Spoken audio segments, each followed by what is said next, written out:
नमस्कार दोस्तों, आप सभी का स्वागत है। आज हम लोग पढ़ने वाले हैं दोस्तों प्रीवियस ईयर क्वेश्चन बैंक पढ़ने वाले हैं हमारे डेट रेलवे का। आप सभी अब वीडियो चैनल पहली बार है तो चैनल को subscribe, like, comment and share जरूर कर देंगे। इस चैनल में पहली बार है तो चैनल को सब्सक्राइब जरूर कर दीजिएगा और यह वीडियो पसंद आए तो इस वीडियो को लाइक, शेयर, कमेंट जरूर कर दें हमारे डेट से। आज का पहला प्रश्न है दोस्तों, यदि कोई स्थान 20 डिग्री नॉर्थ 80 डिग्री ईस्ट में स्थित है तो वह जगह किस महाद्वीप में स्थित होगी? तो आपका आंसर हो जाएगा एशिया महादेश में वह जगह स्थित होगा। आपका अगला प्रश्न है, ग्लोब पर सबसे बड़ा वृत्त किस रेखा द्वारा बनाया जाता है? आपका आंसर हो जाएगा विषुवत वृत्त रेखा द्वारा। आपका अगला प्रश्न है, विषुवत रेखा पर दिन कितने घंटे का होता है? आपका आंसर हो जाएगा 12 घंटे का। आपका अगला प्रश्न है, नॉर्वे को अर्धरात्रि के सूर्य का देश कहा जाता है। वहाँ अर्धरात्रि में सूर्य दिखाई देता है 21 जून को। आपका अगला प्रश्न है, उच्च दाब उपोष्णीय शांत पट्टियाँ जिन्हें अक्षांश के नाम से जाना जाता है किसके मध्य में है? आपका आंसर हो जाएगा 30 डिग्री एवं 35 डिग्री के बीच में। आपका अगला प्रश्न है, समस्त पृथ्वी पर 2 तारीखें जब रात और दिन समान अवधि के होते हैं कहलाते हैं। आपका आंसर है इक्विनोक्लेज। आपका अगला प्रश्न है, भूमंडल पर कर्क रेखा और मकर रेखा के बीच स्थित क्षेत्र कहलाता है उष्णकटिबंधीय क्षेत्र कहलाता है। आपका अगला प्रश्न है, सांध्य तारे का उदय निरूपित करता है। आपका आंसर हो जाएगा उत्तरी ध्रुव को। आपका अगला प्रश्न है, 0 डिग्री अक्षांश पर दिन की अवधि होती है। आपका आंसर हो जाएगा 12 घंटे। आपका अगला प्रश्न, विषुव की अवस्था में इनमें से क्या होता है? आपका आंसर हो जाएगा दिन और रात लगभग समान होते हैं। आपका अगला प्रश्न है, शरद विषुव कब होता है? आपका आंसर हो जाएगा 23 सितंबर को। आपका अगला प्रश्न है, उत्तरी ध्रुवीय ज्योति घटना खाली स्थान के निकट देखी जाती है। आपका आंसर हो जाएगा आर्कटिक वृत्त को। आपका अगला प्रश्न है, उत्तरी गोलार्ध में 23.5 डिग्री पर पृथ्वी को घेरी हुई अक्षांश रेखा जो कि पृथ्वी का सबसे उत्तरी भाग है, जहां दोपहर में सूर्य की किरणें सीधे सिर पर पड़ती है, उस रेखा को क्या कहा जाता है? आपका आंसर हो जाएगा कर्क रेखा। आपका अगला प्रश्न है, दक्षिणी गोलार्ध में सबसे लंबा दिन होता है 22 दिसंबर को। आपका अगला प्रश्न है, दक्षिणी ध्रुव का अक्षांश है? आपका आंसर है 90 डिग्री। आपका अगला प्रश्न है, बसंत विषुव कब होता है? आपका आंसर हो जाएगा 21 मार्च को। आपका अगला प्रश्न है, पृथ्वी पर कोई भी स्थिति किससे वर्णित की जाती है? उसके अक्षांश और देशांतर से। यह वीडियो आप सभी के माय डियर फ्रेंड्स पसंद आए तो इसे लाइक, सब्सक्राइब एंड कमेंट जरूर करेंगे माय डियर फ्रेंड। यदि आपका किसी प्रकार का सुझाव है तो आप कमेंट बॉक्स में लिख सकते हैं। यदि एक चुंबकीय कंपास को उत्तरी ध्रुव पर ले जाए तो आपका आंसर हो जाएगा यह दक्षिणी की ओर इशारा करेगा। आपका अगला प्रश्न है, पृथ्वी की सतह पर पूर्वी दिशा की समानांतर रेखाओं को क्या कहा जाता है? आपका आंसर हो जाएगा अक्षांश। आपका अगला प्रश्न है, मकर रेखा का अक्षांश क्या है? 23.5 डिग्री साउथ। आपका अगला प्रश्न है, किस स्थान पर 22 दिसंबर को सबसे लंबा दिन और सबसे छोटा रात होती है? सबसे छोटी रात होती है। आपका आंसर हो जाएगा मेलबोर्न। आपका अगला प्रश्न है, कौन सा समानांतर अक्षांश रेखा भारत को करीब करीब 2 समान भागों में विभाजित करती है? आपका आंसर हो जाएगा कर्क रेखा। आपका अगला प्रश्न, उत्तर ध्रुव का अक्षांश क्या है? आपका आंसर हो जाएगा 90 डिग्री। अगला प्रश्न, उत्तरी गोलार्ध का सबसे लंबा दिन कौन सा है? 21 जून को। सबसे छोटे जलमार्ग द्वारा यात्रा करने का आयोजन करने वाले व्यक्ति को अनुसरण करना चाहिए देशांतरों का।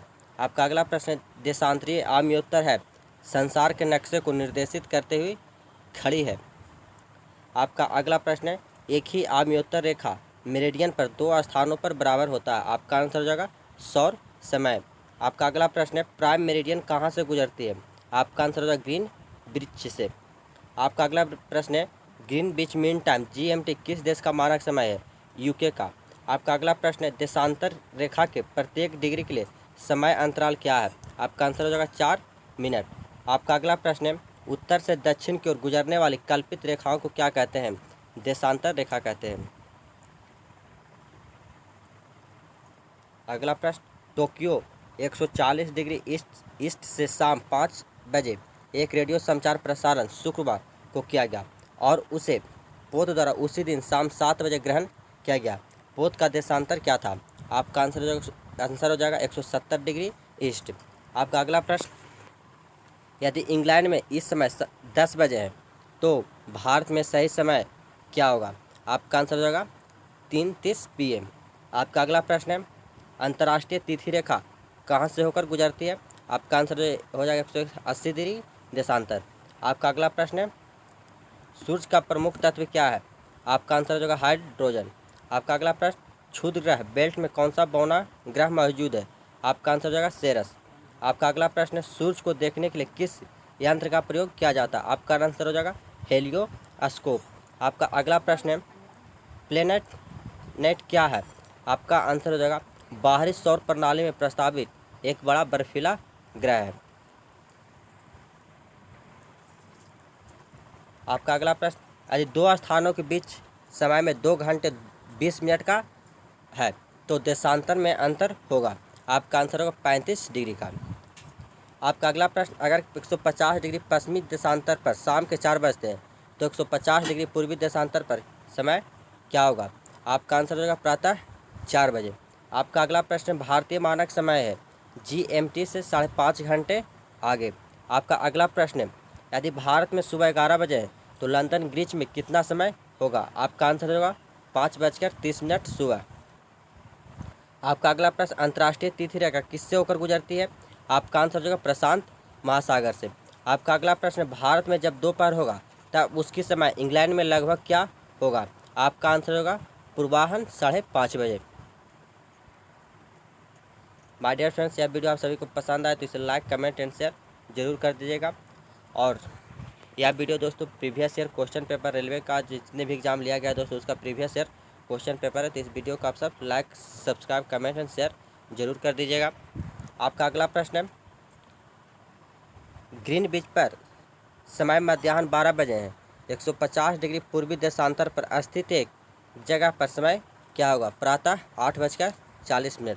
आपका अगला प्रश्न है, भारत का मानक समय कितने देशांतर का स्थानीय समय है? 82.5 डिग्री पूर्वी देशांतर का स्थानीय समय है। आपका अगला प्रश्न, अंतर्राष्ट्रीय तिथि रेखा किस महासागर से होकर गुजरती है? आंसर हो जाएगा प्रशांत महासागर से होकर गुजरती है। आपका अगला प्रश्न है, बृहत ज्वार भाटा कब उत्पन्न होता है? आपका आंसर हो जाएगा जब सूर्य, पृथ्वी और चंद्रमा एक सिध में हो। आपका अगला प्रश्न है, ज्वार भाटा तरंगों का मुख्य कारण क्या होता है? आपका आंसर हो जाएगा समुद्री जल पर सूर्य तथा चंद्र का गुरुत्वाकर्षण प्रभाव। आपका अगला प्रश्न, IST और GMT के बीच समय में अंतर है। आपका आंसर हो जाएगा 5.5 घंटे। हमारी पृथ्वी, अगला प्रश्न, हमारी पृथ्वी को कितने समय क्षेत्रों में विभाजित किया गया है? आपका आंसर हो जाएगा 24। आपका अगला प्रश्न, ज्वार भाटा की घटना कब होती है? आपका आंसर हो जाएगा पूर्ण चंद्र या नव चंद्र के दिन। आपका अगला प्रश्न, पृथ्वी के सीमित भौगोलिक क्षेत्र में पूर्ण सूर्य ग्रहण पड़ता है क्योंकि आपका आंसर होगा सूर्य और पृथ्वी के परतः चंद्रमा का परिक्रमण कक्षा पूर्णतः गोलाकार नहीं है। आपका अगला प्रश्न, सूर्य ग्रहण होता है जब चंद्रमा सूर्य और पृथ्वी के बीच में आ जाता है। आपका अगला प्रश्न, चंद्र ग्रहण तब होता है जब सूर्य व चंद्रमा के बीच में पृथ्वी आ जाता है। आपका अगला प्रश्न, महासागरों के ज्वारों का मुख्य कारण क्या है? आपका आंसर हो जाएगा सूर्य और चंद्रमा की आकर्षण शक्तियाँ। आपका अगला प्रश्न, चंद्र ग्रहण घटित होता है। आपका आंसर हो जाएगा पूर्णिमा के दिन। आपका अगला प्रश्न है, पूर्ण सूर्य ग्रहण के समय सूर्य का कौन सा भाग दिखाई देता है? आपका आंसर जो है कोरोना मतलब बाहरी का क्षेत्र दिखाई देता है। आपका अगला प्रश्न, अंतर्राष्ट्रीय तिथि रेखा पड़ती है 180 डिग्री पूर्वी पश्चिम मेरिडियन पर। आपका अगला प्रश्न, सूर्य ग्रहण कब होता है? अमावस्या के दिन। तो चलिए दोस्तों, आज का वीडियो में बस इतना ही। और यह वीडियो आप सभी को पसंद आए तो लाइक कमेंट एंड शेयर जरूर कर दीजिएगा। और इस चैनल पर यदि आप पहली बार है दोस्तों तो चैनल को सब्सक्राइब करना न भूलें। यदि आपका किसी भी प्रकार का कमेंट है तो आप हमें कमेंट बॉक्स में लिख सकते हैं। आप सभी का बहुत बहुत धन्यवाद।